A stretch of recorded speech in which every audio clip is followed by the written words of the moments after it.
Bonjour et bienvenue dans une autre vidéo dans laquelle nous allons poursuivre le TP concernant la gestion des fichiers en ASP.NET.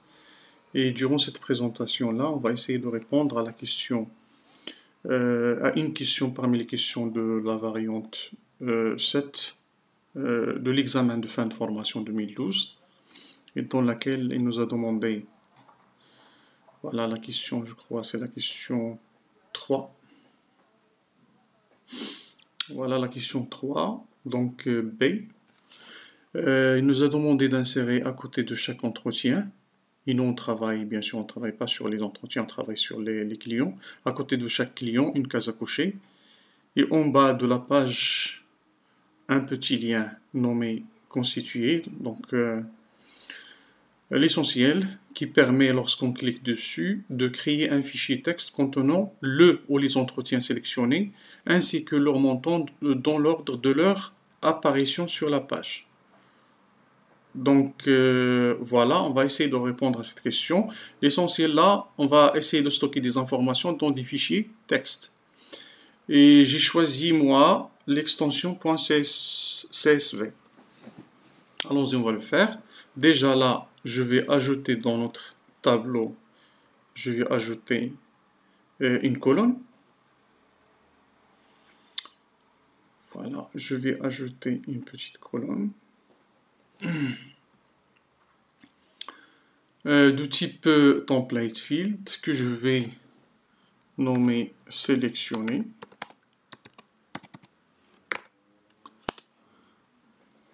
Voilà. Je vais modifier le modèle. Je vais chercher la colonne qu'on a ajoutée. Et là, dans cette colonne-là, je vais insérer une case à cocher.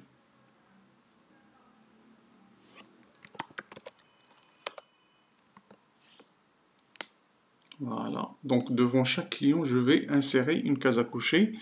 Et je vais l'étiqueter. Par exemple, sélectionner.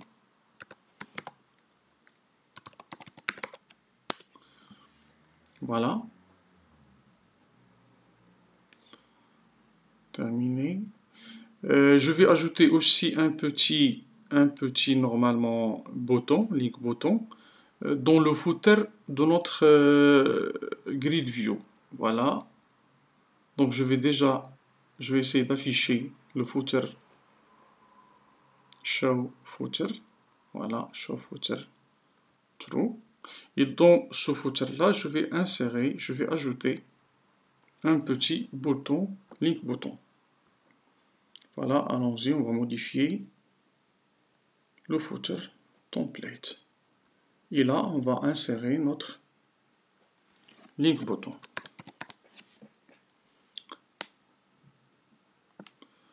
Voilà, notre link button, ça sert normalement, c'est un moyen pour sélectionner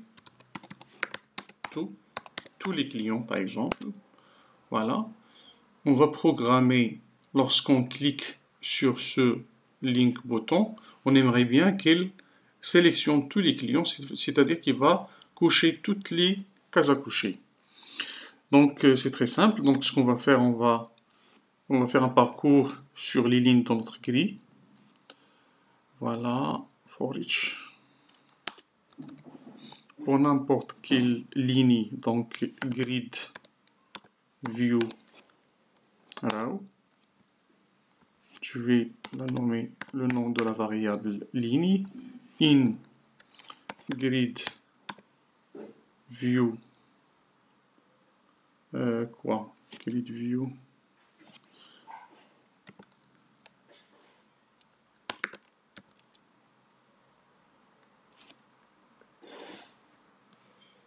view 1 point la liste la collection des rows, les lignes.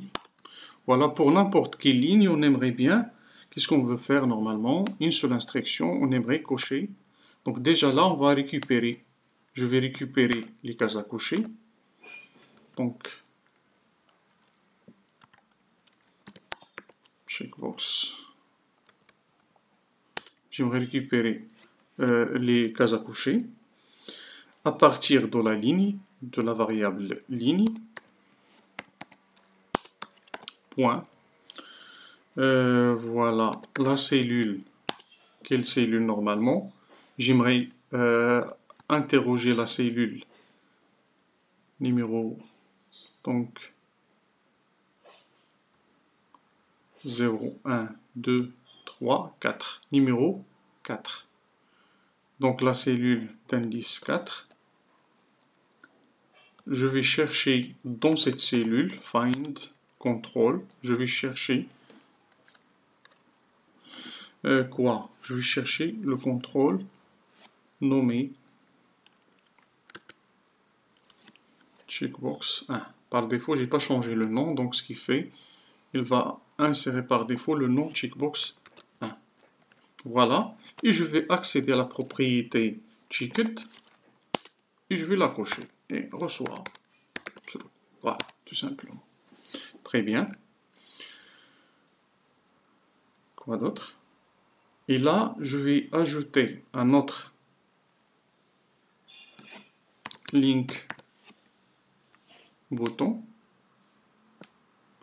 Voilà.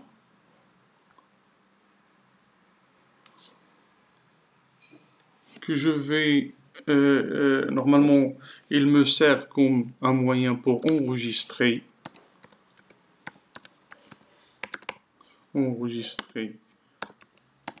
ce qui a été sélectionné dans un fichier, par exemple CSV. L'essentiel, c'est un fichier texte. Ce sont des fichiers texte. Je ne vais pas travailler via la sérialisation. Je vais travailler que avec les fichiers texte. Et bien sûr, ce qu'on va faire ici maintenant est valable pour tous les types des applications. Si vous travaillez via sur les applications de bureau, vous n'avez qu'à choisir un fichier local, bien sûr. Très bien. Je vais changer un peu l'écriture. Je vais activer en gras et en italique. Très bien.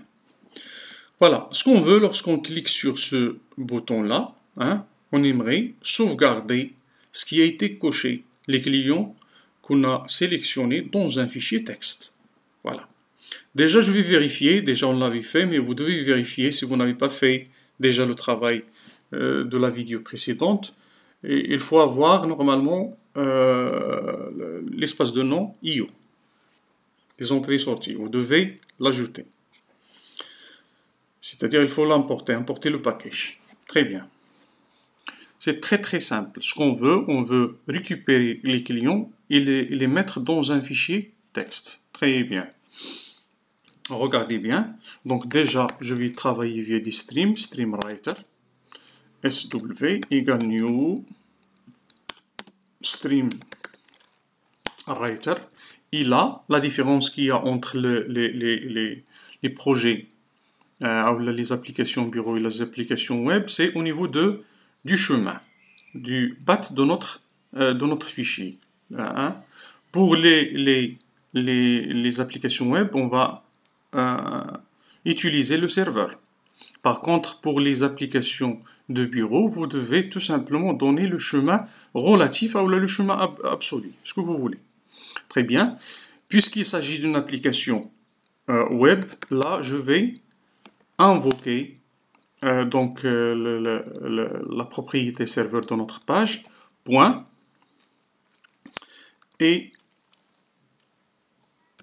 je vais appeler ou invoquer la méthode mappath pour lui donner, ça veut dire au niveau de notre serveur, on aimerait bien, sur la base de la racine de notre serveur, voilà, de notre projet, on aimerait par exemple sauvegarder les informations, voilà, dans par exemple un dossier nommé mes fichiers, on ne l'a pas créé encore, on va le créer, slash, et notre fichier, on veut le nommer par exemple mes clients, point,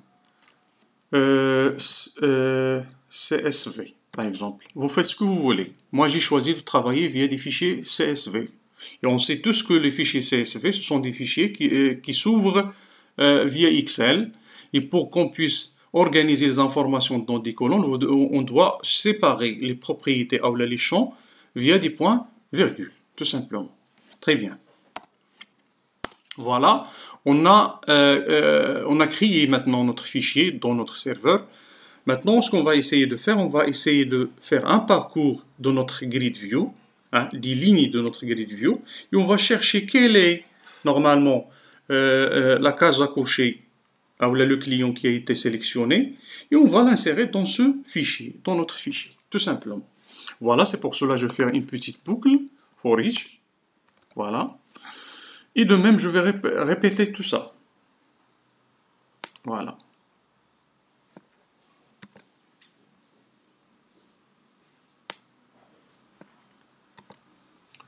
Voilà. Pour n'importe quelle ligne, je vais vérifier if, si, CTRL V,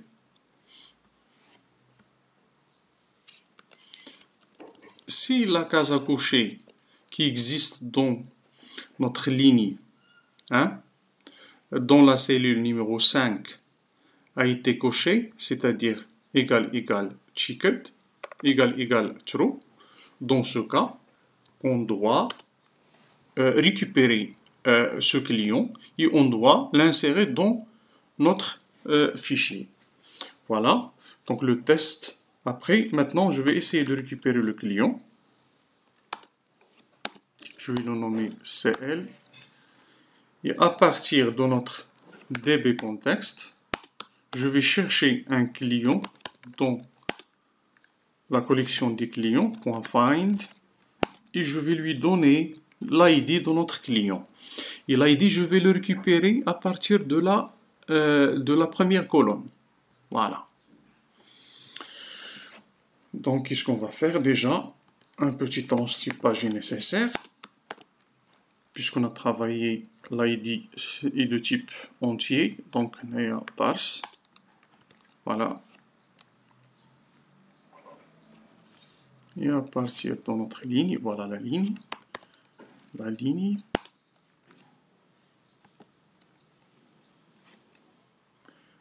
Point la cellule numéro 0, la première cellule. Donc je vais chercher dans la première cellule qui a l'indice 0. Point. Je vais chercher la valeur. Oh là, il n'y a pas de valeur. Point. Je crois point texte. Voilà. Voilà point texte. Donc on a récupéré maintenant l'ID. Voilà, on a récupéré l'ID du client sélectionné. On a fait la recherche dans la liste des clients pour obtenir le client sélectionné. Maintenant, ce qu'il reste à faire, c'est d'insérer le client dans notre fichier.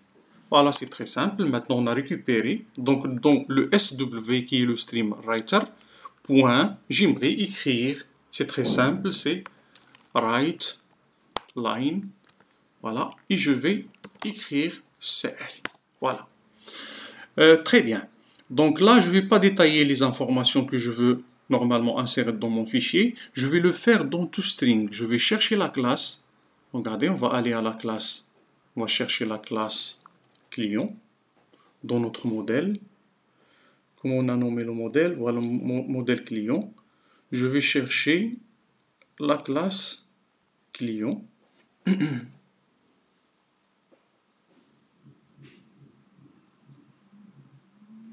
Où est la classe client? Voilà modèle. Voilà la classe client. Et dans la classe client, je vais ajouter override. Je vais ajouter toString. toString. Et j'aimerais bien, par exemple, insérer l'ID. Point virgule. Pardon, concaténer plus concaténer séparateur, c'est point virgule, plus le nom,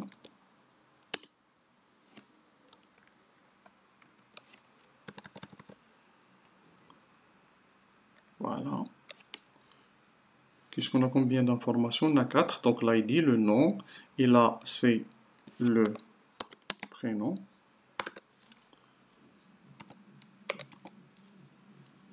Voilà. Et là, c'est le chemin, c'est la photo. Voilà. Très bien. Voilà, CTRL S.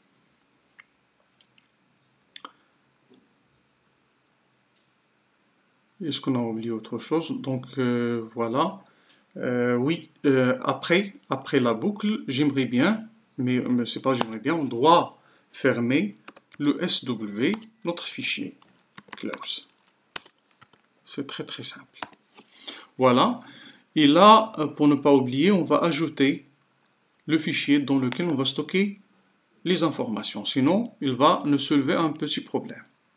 C'est-à-dire, il va chercher le fichier, le dossier, il ne va pas le trouver. C'est pour cela que je vais ajouter dans la racine de notre serveur un dossier qu'on va nommer mi fichier. Voilà, mi fichier. Voilà, mi fichier.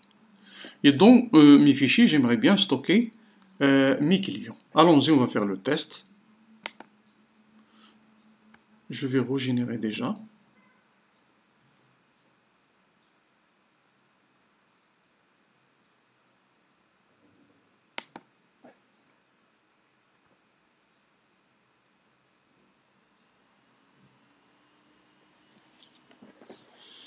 Voilà les clients que j'ai 3 clients.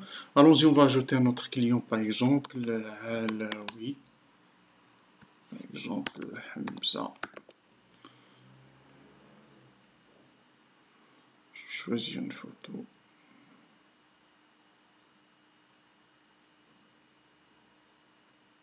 Normalement, déjà, on avait programmé que la taille maximale, c'est 1,5. Par exemple, c'est là, voilà.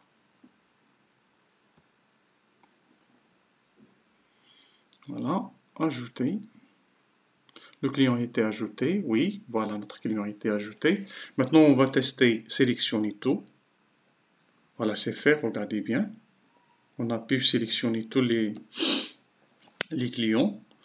Maintenant, je veux, par exemple, stocker Khaldi et Alami dans mon fichier. On va le faire, enregistrer. Voilà, déjà il fallait ajouter un petit message de succès. Allons-y, on va vérifier est-ce que notre fichier a été créé. Ouvrir le dossier. Voilà, regardez bien, notre fichier a été créé avec succès. On va vérifier est-ce qu'il y a dedans Monsieur Khaldi et Alami. Donc je vais ouvrir notre fichier CSV. Voilà, super, regardez bien, il m'a stocké les informations concernant Khaldi et Alami, et c'est l'objectif. Ce qu'on a fait maintenant, durant cette présentation-là, comme j'ai dit, est valable quel que soit le type d'application. La différence entre le web et les applications web bureau, normalement, c'est au niveau du chemin. Au lieu d'interroger le serveur, vous devez travailler via des fichiers, des chemins, des paths absolus ou relatifs. Merci pour votre attention.